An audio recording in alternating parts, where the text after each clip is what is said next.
ஆண்டவரும் அருமை ரட்சகரமாக இருக்கிற இயேசு கிறிஸ்துவின் ஆச்சரியமான நாமத்தில் தினமும் கர்த்தருடைய சத்தத்தை கேட்டுக்கொண்டிருக்கிற தேவனுடைய பிள்ளைகளை வாழ்த்துகிறேன், ஆசீர்வதிக்கிறேன்.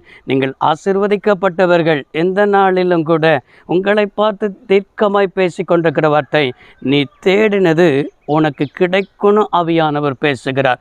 எது தேடிக்கிட்டு இருக்கிறீங்க? சமாதானத்தையா, சந்தோஷத்தையா? உங்களுடைய வாழ்க்கையில் எது தேடிக்கொண்டிருக்கிறீங்க?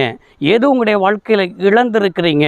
என் வாழ்க்கையில் பொருளாதாரத்தை இழந்திருக்கிறேன், எத்தனையோ காரியத்தில் நான் நஷ்டத்தை அடைஞ்சிருக்கிறேன் என்று சொல்லி எது நிமித்தம், இழப்பின் நிமித்தம் இந்த இழப்பு என் வாழ்க்கையில் இதெல்லாம் இழந்திருக்கிறேன், இதெல்லாம் எனக்கு என்னைக்கு கிடைக்கும் அப்படின்னு சொல்லி ஒரு பெரிய எதிர்பார்ப்போடு கூட இருக்கிற உங்களுக்குத்தான் தீர்க்கமாய் ஆண்டவர் சொல்லுகிறது, நீ தேடினது உன் கையில் கிடைக்கும்னு சொல்லி கர்த்தர் பேசி கொண்டிருக்கிறார்.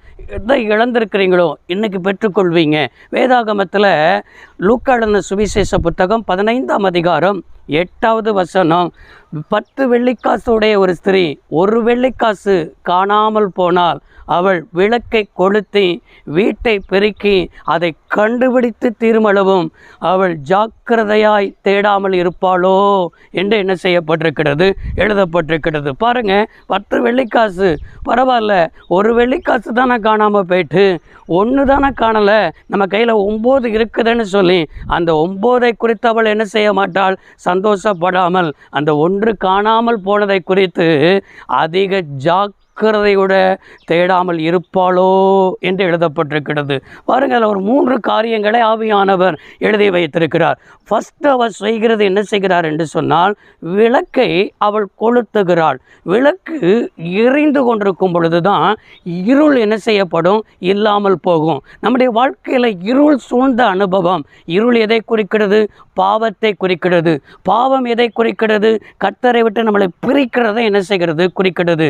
இன்னைக்கு பாவத்தோடு கூட நம்ம வாழ்கிறது நிமித்தம் தான் நம்ம தேடினது நமக்கு கிடைக்காமல் இருக்கிறது. நம்முடைய வாழ்க்கையில் வெளிச்சம் இல்லை, நம்முடைய வாழ்க்கையில் ஆண்டவர் இல்லாதது நிமித்தம் நம்முடைய வாழ்க்கையில் இழப்பு, நம்முடைய வாழ்க்கையில் மகிழ்ச்சி இல்லாத தன்மை, நம்முடைய வாழ்க்கையில் நஷ்டம். இதுக்கு எல்லாம் காரணம் நீங்கள் வெளிச்சத்தின் பிள்ளைகளாய் நடக்காதது நிமித்தமாய்.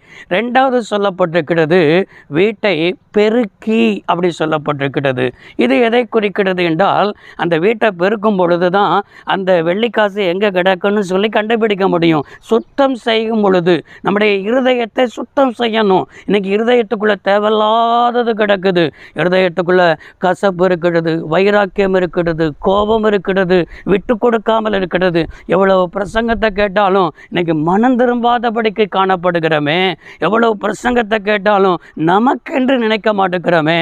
தேவையில்லாததை குப்பையை உள்ளே வச்சுக்கிட்டு இருக்கிறீங்க. வீட்டை பெருக்கிறது உங்கள் இருதயத்துக்குள்ளே இருக்கிறது இன்னைக்கு ஒரு சுத்தம் பண்ண ஆண்டவர் எதிர்பார்க்கிறார். 3வது, அங்கே ஜாக்கிரதையாய் அவள் என்ன செய்வாளாம், தேடுவாளாம்.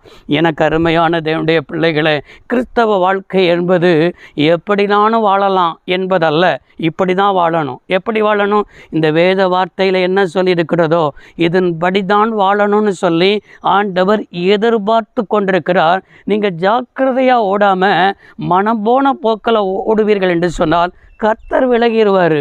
கர்த்தர் விலகிட்டார்னா நம்ம எதிர்பார்த்து கொண்டிருக்கிறது நமக்கு கிடைக்காது. நான் விரும்பினதை செய்யாமல் நான் வெறுக்கிறதையே செய்வோம். நம்ம விரும்பினது நமக்கு நடக்காமல் நம்ம விரும்பாதது நம்முடைய வாழ்க்கையில் நடக்கும். நம்முடைய வாழ்க்கையில் நான் ஆசீர்வாதத்தை எதிர்பார்க்கிறேன், ஆசீர்வாதம் இல்லை. அது மாத்திரமல்ல, உயர்வை எதிர்பார்க்கிறேன், உயர்வு இல்லை. எதுலையுமே ஒன்றுமே இல்லையே என்று சொல்லி உங்கள் வாழ்க்கையில் ஒரு வெறுப்போடு கூட நடக்கிறதற்கு, உங்கள் வாழ்க்கையில் மகிழ்ச்சி இல்லாததற்கு காரணம், இன்றைக்கு அந்த ஸ்திரீ என்ன செய்தால், 3 காரியத்தை செய்தால். அதை நீங்கள் செய்வீர்களா?